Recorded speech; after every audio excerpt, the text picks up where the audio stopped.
Do you have any idea how much of your future wealth you have already handed over to other people simply because you wanted to be nice? You think that when a friend or a neighbor asks to borrow something from your house and you say yes, that you are performing an act of kindness. You think you are being a good person. You are being a spiritual fool. You are committing a transactional suicide that is slowly draining the life force out of your bank account.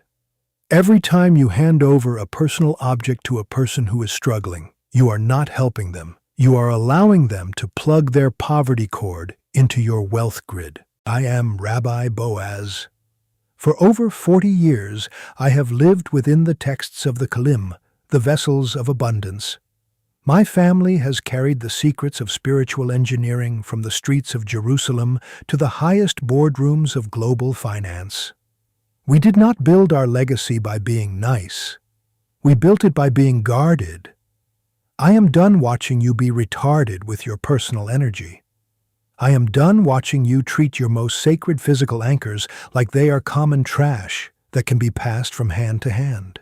Today, I am going to expose the 3 specific items that you must never lend to anyone, not your best friend, not your sister, and certainly not your neighbor.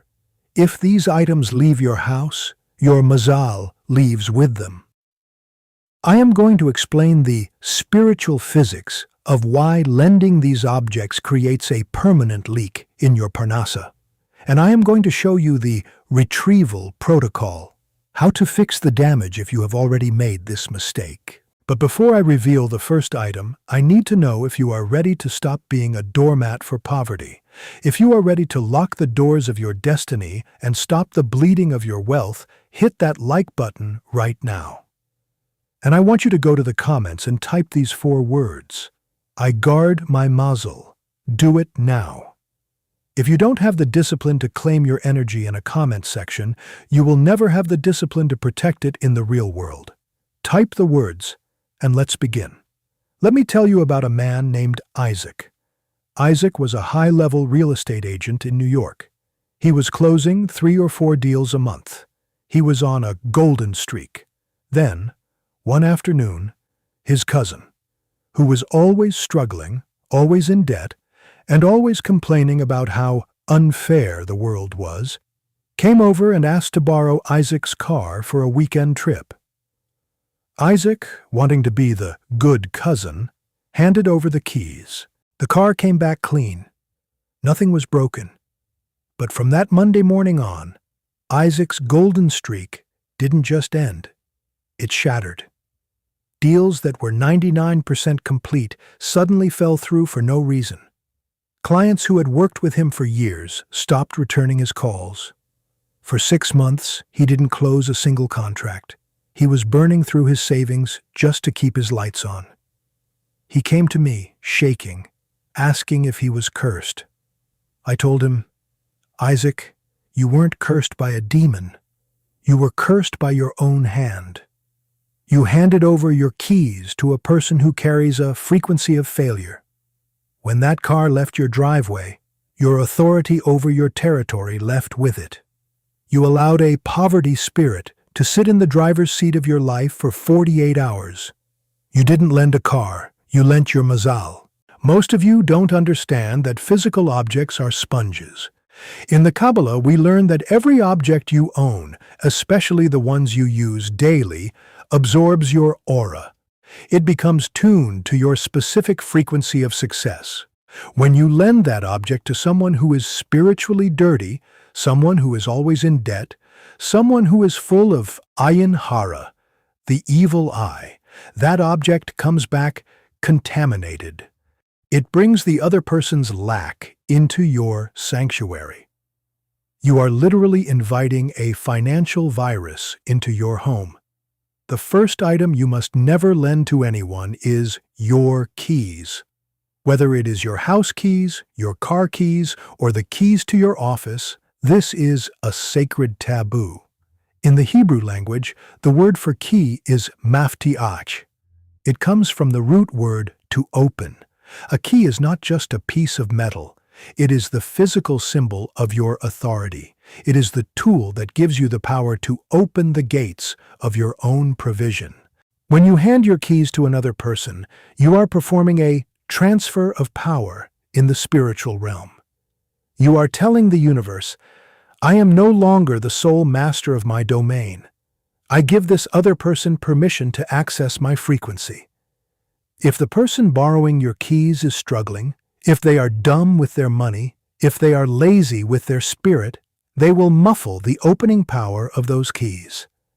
When you get them back, you will find that the doors that used to open easily for you are now stuck. Your authority has been diluted. The Rothschilds would never hand the keys to their counting houses to a stranger, and you should never hand the keys to your life to a person who hasn't built what you have built. If they need a ride, buy them an Uber. If they need a place to stay, buy them a hotel room, but never hand over the tool of opening. The second item you must never lend to anyone is your wallet or money container. I have seen you people. You are at a restaurant and you hand your whole wallet to your friend to grab a card or check the receipt. Or maybe you lend an old wallet to your son because he lost his. This is spiritual insanity. Your wallet is the vessel of your parnasa. It is the physical womb where your wealth is incubated. It must be a sanctified space. It must be isolated. In the documents of our tradition, we learn that the more private a blessing is, the more it grows. When another person's hands enter your wallet, they are touching your seed. They are introducing their financial DNA into your wealth grid.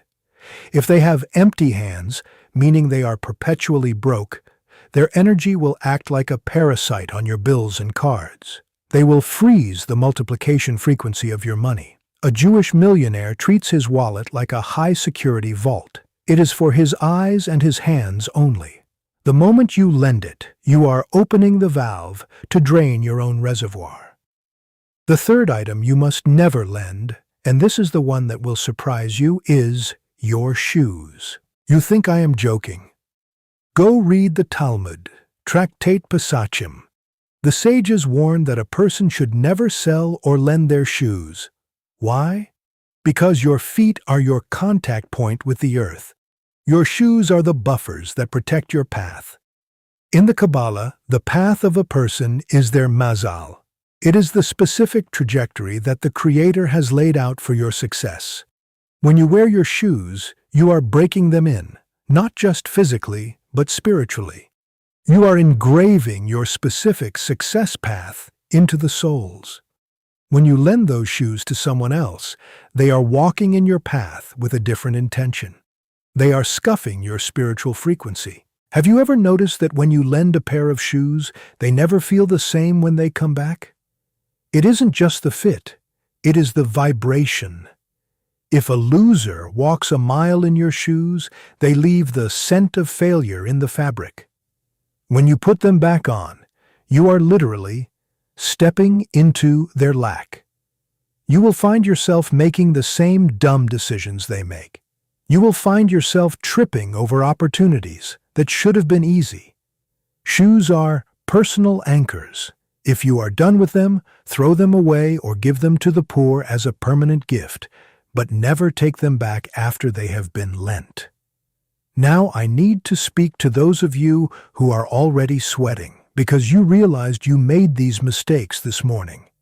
You are looking at your keys, you are looking at your wallet, and you are realizing that your vessel is currently as porous as a sponge. You have already lent these items, and you are wondering if your Mazal is gone forever. Do not panic, but do not be lazy. If you have already lent these items, you must perform the retrieval protocol the moment they come back into your possession. You cannot simply put them back in your pocket and hope for the best. That is amateur economics. You must exorcise the other person's frequency of lack before that object is allowed to touch your energy again. The retrieval protocol. Step 1. The saltwater severance. When you get your keys or your shoes back, you must immediately wash them with a mixture of spring water and a pinch of sea salt. As I have taught you, Salt is the spiritual bleach of the Kabbalah. It breaks the klipot, the shells of the other person's energy. As you wipe the item, you must say this decree: I sever the tie between this object and any frequency of lack. I wash away the spirit of the borrower. I reclaim this as a tool of my authority alone. The Retrieval Protocol Step 2, the Solar Reset. After the wash, place the item in direct sunlight for 18 minutes. Why 18? Because 18 is the numerical value of Che, life. You are reanimating the object with your own life force. You are telling the universe that this tool is now clean and reset for your specific path of abundance. I see some of you shaking your heads. You think this is magic. You think it is superstition. Let me tell you what is superstitious. Believing that you can let a man who is $50,000 in debt drive your car and use your keys, and then expecting your business meetings to go well the next day. That is the definition of spiritually dumb. You are inviting a contagion into your financial life. Now I realize that for many of you, this is the first time you've ever heard that your poverty isn't your boss's fault or the government's fault. It is the result of your own broken vessel architecture. You have been a spiritual sieve, letting your energy leak out through your keys, your shoes, and your wallet because you were taught to be nice instead of being holy. If you are ready to stop being a victim of kindness and start being a master of abundance, then you need to stop being lazy and look into the Mazal reconstruction. This ebook is the soft coding for the 1%. In the video today, I am giving you the emergency fix. In the ebook, I give you the power grid. In the Mazal reconstruction, I show you the 10 spiritual leaks that are currently draining your bank account every single night while you sleep. Most of you are losing more money through boundary friction than you are making through physical labor.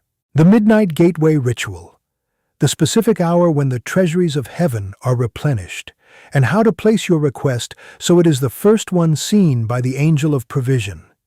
The alphabet of inflow, how to visualize the Hebrew letters so they act as magnets for silver and gold. This is the hard coding of the mind that my competitors are too afraid to share. You can find the link to the Mazal reconstruction in the description below. I'm not going to beg you to buy it. If you think $22 is too much to pay for the secrets that saved my family line from poverty, then you are exactly where you belong. Keep your $22 and stay broke. But for the people who are ready to seal their vessel and dominate their niche, that book is your new manual. Now, let's move to the law of the first hand. This is a secret that billionaire Jewish families use to ensure that their assets never lose their momentum. In the Kabbalah, there is a concept of the Rosh, the head or the first. The first energy that touches an object determines its trajectory. This is why we give the first fruits to the temple. This is why we sanctify the firstborn. The law of the first hand states that the person who has the primary grip on an asset determines its mazal. When you lend your keys, you are allowing someone else to become the hand of authority on your life. You are surrendering the Rosh. If you want to buy a new car, a new house, or even a new computer for your business, you must be the first hand. Never buy a major tool of your trade from a loser. If you buy a laptop from someone who failed in business, you are buying their failure frequency. You are bringing a cursed tool into your office. If you must buy used, you must perform the retrieval protocol on it before it ever enters your house. But a Jewish billionaire will always seek to be the first hand on anything that is used to generate wealth. They want the purest signal possible. This brings us to the shielding prayer of the threshold. If you want to protect your home from the energy of borrowers and the spirits of scarcity, you must command the entrance. Most of you have a mezuzah on your door, but you treat it like a decoration. You don't activate it. A mezuzah without a decree is just a piece of wood on a doorframe. Every morning, before you leave your house, you must place your right hand on the mezuzah, or the right side of your doorframe if you don't have one, and speak this decree. I am the Bi-al Habayit, the master of this house. My Mazal is sealed within these walls. No hand of lack shall touch my tools. No foot of failure shall scuff my path. I am the first hand, and the sustainer is my source. It is written, and so it is done. By saying this, you are engraving a spiritual boundary. You are telling the universe that your home is a restricted zone for poverty. When you walk out that door, you are walking out with the full weight of your authority. You won't feel the need to be nice and lend your keys to your broke cousin, because you will realize that doing so is a violation of the decree you just made. I can see the retarded people in the comments already asking, Rabbi, what if I have to lend my car for an emergency? Listen to me. An emergency is often a test of your boundaries. If someone has an emergency, give them money for a taxi. Give them the food from your table. Give them your time. But never give them the anchor of your authority. A king can give a beggar a bag of gold, and the king is still a king. But if the king gives the beggar his scepter, the king is a fool. Your keys are your scepter. Your shoes are your path. Your wallet is your treasury. If you give those away, you aren't being charitable. You are being suicidal. The 1% understand that generosity and isolation must go hand in hand. You must be generous with your surplus, but you must be isolated with your essence. Most of you are doing the exact opposite. You are stingy with your surplus because you are afraid you won't have enough, but you are careless with your essence because you don't realize its value. Stop being spiritually backwards. Protect your essence. Guard your anchors. Seal your vessel. Now, I can see the small-minded people getting nervous. You are thinking, Rabbi Boaz, if I can't lend my keys, my wallet, or my shoes, am I supposed to be a cold-hearted miser? Is that the Jewish secret, to be selfish? You are being dumb again. You are confusing lending with giving. In the Kabbalah, there is a massive difference between a loan and a gift. A loan, especially a loan of your personal anchors, creates a spiritual tether. It keeps your energy tied to the other person's lack until the item is returned. But a gift is an act of release. When you give something away completely, you are cutting the cord. You are telling the universe, I am so full of abundance that I can afford to lose this entire asset and not feel the gap. If you want to trigger a sudden inflow, if you want to force the windows of heaven to open and rain down a financial miracle, you must practice the 3 sacred releases. Object number 1. You must give away salt. I have taught you that salt is a purifier, but it is also the symbol of the covenant. In the ancient world, covenant of salt was the most binding agreement a man could make. When a person comes to your door asking for help, do not just give them money. Give them a small container of sea salt. By giving salt, you are salting their path. You are performing a spiritual act of chesed that forces the universe to salt your own storehouse. The Talmud teaches that salt preserves wealth. When you give the preservative to another, you are commanding your own assets to stay fresh and never rot.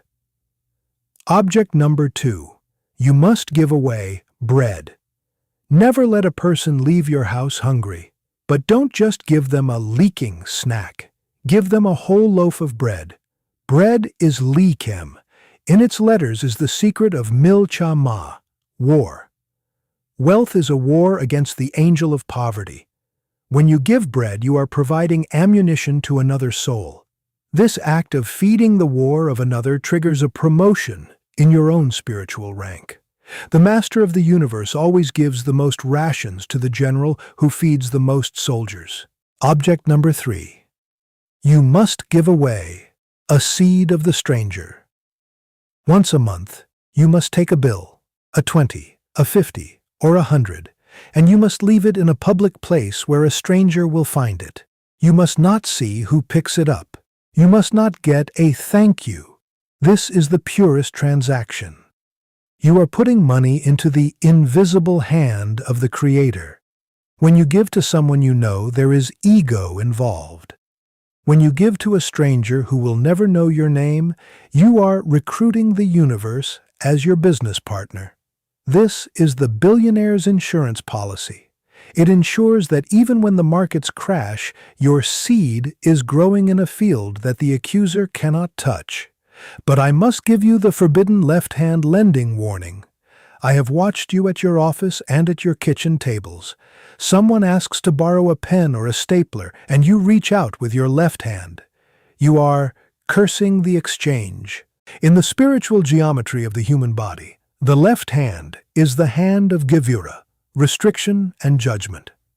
When you hand something over with your left hand, you are signaling to the prosecuting angels that you are counting the loss. You are telling the universe, I am being diminished by this act. If you are a retard who continues to use your left hand for lending or giving, do not be surprised when your life feels like a series of audits and restrictions. You are literally handing over your Mazal through the valve of severity. You must always use your right hand, the hand of chesed, mercy and expansion. Even if you are lending a common item, you use the right hand to mercify the act. You are telling the universe, I am a source of expansion. I give in mercy, and I receive in mercy. This one change in your hand geometry can stop a financial leak that has been draining you for years. Listen to me. We are reaching the end of this teaching. You now know the 3 items that are sacred taboos: your keys, your wallet, and your shoes. You know why lending them is a transactional suicide. You have the retrieval protocol to wash away the failure of others. You have the law of the first hand to protect your assets, and you have the 3 sacred releases to trigger an inflow. But let's be brutally honest. You are still spiritually vulnerable. You have spent 30 or 40 years building a poverty architecture in your mind. You have leaking walls and broken foundations.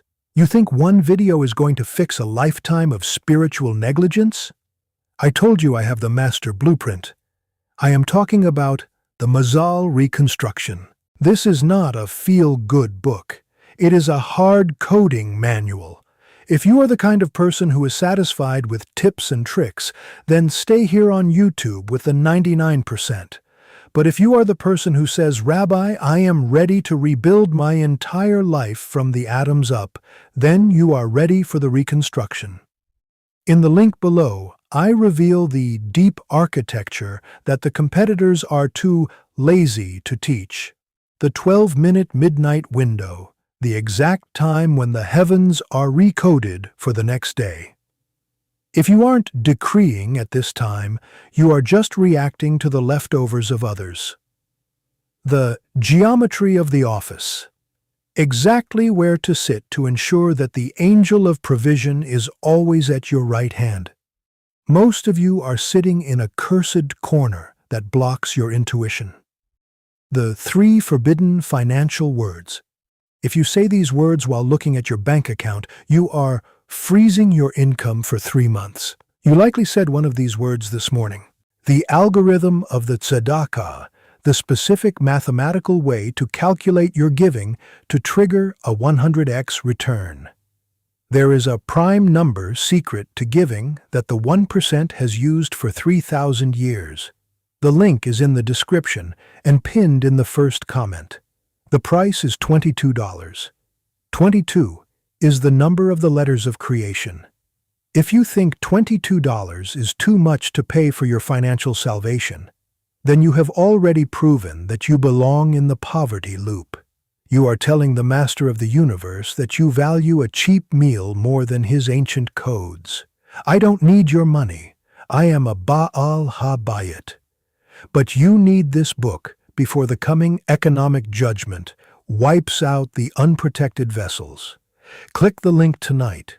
Read the chapters on the sovereign vessel before you go to sleep. I want you to do one thing right now. Go to the comments. Type, "I am the sovereign hand." Seal this authority into your consciousness. Stop being nice to poverty. Start being holy with your abundance. I am Rabbi Boaz. The lending leak is closed. The sovereign path is open. Click the link. Begin the reconstruction. Shalom.